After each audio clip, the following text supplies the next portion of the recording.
Hey guys, it's Taylor and Hannah. This newest episode of Listening with the Writers is Living with Blue Eyes, Living Without, a short look into Toni Morrison's Bluest Eye. We talk about childhood trauma and the cycles of abuse, plus some little fun facts and history behind the novel. Welcome back. For today's literature piece, we'll be discussing The Bluest Eye. The book released in 1970 by Toni Morrison. Now, trigger warning, the scenes do include sexual harassment, child abuse, and a whole lot of curse words. I mean, come on, how many times do you have to say whore for the audience to understand? I think the new term is sex worker, but either way, a bag is still a bag. Anyways, back to the point. Morrison's story is a tragic depiction of the lives centered around a young black girl named Claudia McVeay and the girl that once stayed in her home, Pecola Breedlove. Traveling between her adolescence to the present, Claudia acknowledges the events that unfolded that year in Lorain, Ohio. The story introduces Claudia McVeay, younger sibling of Frida McVeay, as news spreads of a house that had been set on fire. From there we meet Pecola, who is boarding with the McVeay family, and she confirms rumors that her father, Charlie Breedlove, has been arrested for arson. As the story continues, readers learn of the importance of beauty standards to the traumatized black girls who are stuck living in a society that places value on Eurocentric features. In living with the family, Claudia discovers Pecola's intense desire for blue eyes. To Pecola, blue eyes represent the positive attention that she has been starving for. The book states, "It had occurred to Pecola some time ago that if her eyes, those eyes that held the pictures and knew the sights, if those eyes of hers were different, that is to say beautiful, she herself would be different." With the lack of parental guidance, for reasons not yet known to readers, Pecola has begun to believe that she must become beautiful, and only then could she gain the attention and love of those around her. This idea is prominent throughout the story, with beauty being at the center of all Pecola's decisions. This standard of beauty is eventually contrasted with Claudia's character as the topic of Shirley Temple is brought up in the book between Claudia and the McVeay sisters. While Frida and Pecola holds adoration for the beloved social figure, Claudia remains unfazed to the social beauty standards. In having this contrast, the unreachable ideals versus the realistic perspective of the two groups allows for the readers to have empathy, regardless of knowing or having any preconceived notions. In the article, The Quest for an Ideal Beauty in Toni Morrison's The Bluest Eye, written by May Soon to her McVeay, the topic of beauty is revisited through the lenses of the Breedloves. It states, "The ideal beauty that is the standard for the black characters and which is unattainable for them is physical. It is described as being light, blonde, blue-eyed, keen nose, and thin lips. Accordingly, the African must be ugly, and this is the type of logic that the Breedloves use to convince themselves of."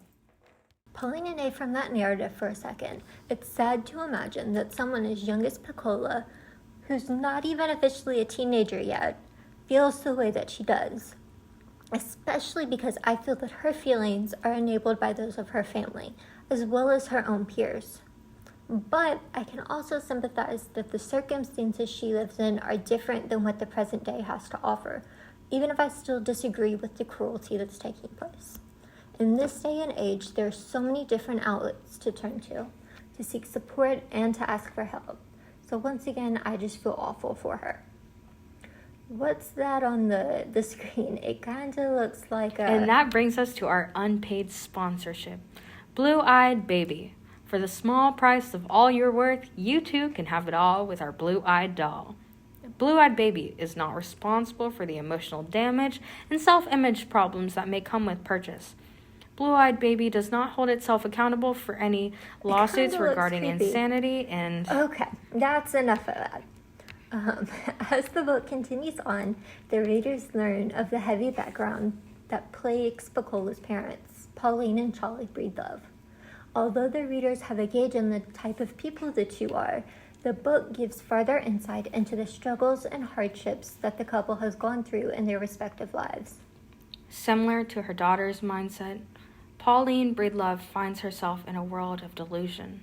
With a disabled foot and a gaping space where a rotted tooth once stood, the only pleasures that Pauline has are with the white family that she serves, which sounds bad, but it only gets worse as she believes her life with her family makes her a martyr. So not only has Pauline given up the reality of her own life, but she has also made herself out to be a sufferer of the life that she has chosen, which honestly just sounds selfish and sad.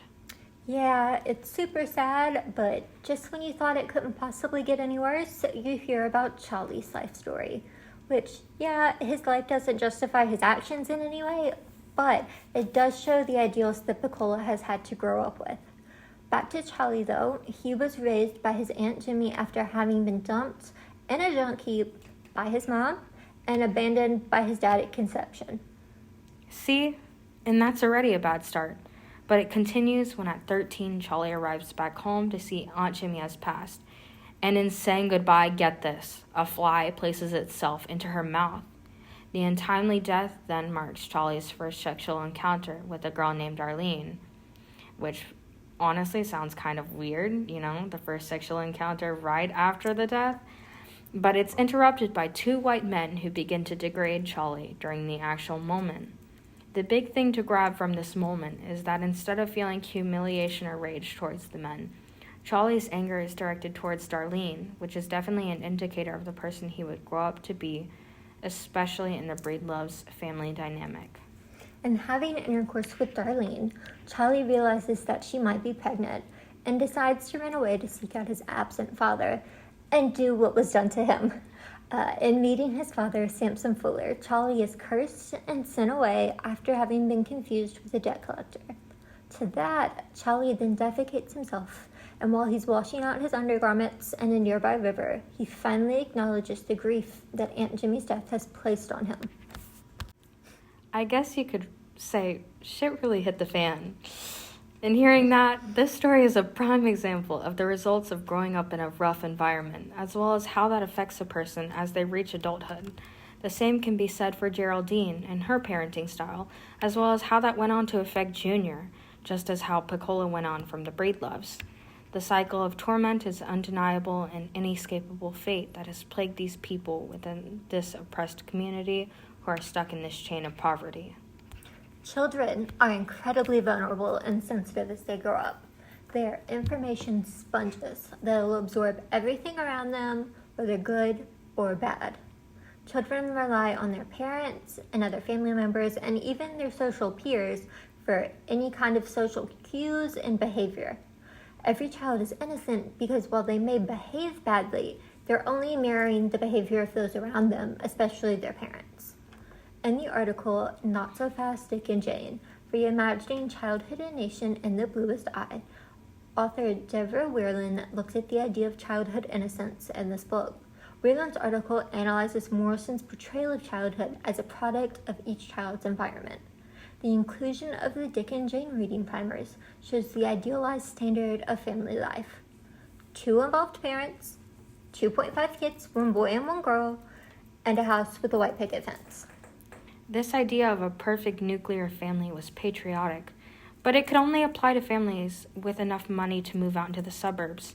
White family and a newly emerging middle class were the main ones that could possibly have moved. So white nuclear families obviously were painted as the American ideal.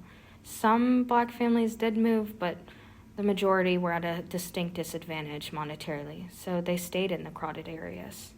World War II and the rise of communism in the Cold War changed all of American society, and that societal change is shown in the Dick and Jane reading primers, especially their inclusion in Morrison's book. We have 2 children raised in the suburb by 2 loving parents, and that's the new American dream. But working class people, especially working class people like the Breedloves, could not afford to live that kind of life. White families who could move out of the cities were seen as incredibly patriotic, but black families got left behind in that equation. New American ideal plus no money equals unpatriotic black families. Popular culture at the time depicted white families as the truest Americans who were bleeding red, white, and blue. This reminds me. These ideas and thoughts are making my vision blurry. That's a good thing that I've got belies. Got the blues, but have no blues? With these contacts, you'll be seeing eye to eye. And all of your problems will be no more. Wear belies to have the best eyes. Where is this even coming from, Hannah? I don't remember signing off on this. Belies is not responsible for any false allegations or any... Allegations? You know what? We'll just edit this one out and do another take. Back to you, but please don't mess up next time because these podcasts do not pay for themselves. Well, anyways, like I was saying, in learning about the themes and reading The Bluest Eye, there's a written understanding between Morrison and the readers about the narrative. And reading these darker scenes in the book, such as Piccola's rape between her and her father, the readers are given another perspective through Morrison's decision to include Charlie's prior life.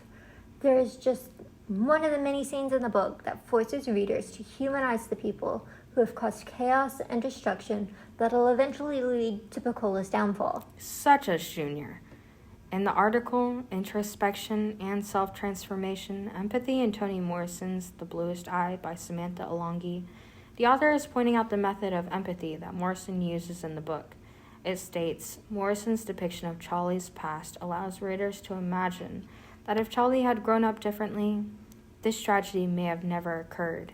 If Charlie had not been emasculated during his first encounter with Darlene, he may not feel the need to regain his masculinity by violently dominating the females in his life. And while this is no means justifying the behavior or the actions Charlie has towards Piccola or the rest of his family, it is allowing readers insight into the vicious chain of abuse through his perspective. Just as the article above had mentioned, the topic of empathy and perspective makes the readers question who is to blame for what, especially when the main evil in the story is the system that has been pulling the strings all along, long before Charlie or Simpson Fuller or anyone else in the story was even born. I feel like in listening to this podcast, there are many factors to gauge and take away in the way that the world works, as well as actually listening and reading into the problems and navigating not the faults of the people while they are still malice and cruel, but to dive deep into the center of it all. The theme of The Bluest Eye captures and empathizes with the essence of societal beauty standards and the trauma received through generational cycles of abuse in the eyes of marginalized communities. Thanks for listening with the writers. We'll hope you'll join us again next week while we talk about Shakespeare. To be or not to be, da-da-da-da. Me and Hannah will be breaking down some of Shakespeare's works and some of his most famous double entendres. We'll catch you later on next week's podcast of Listening with the Writers.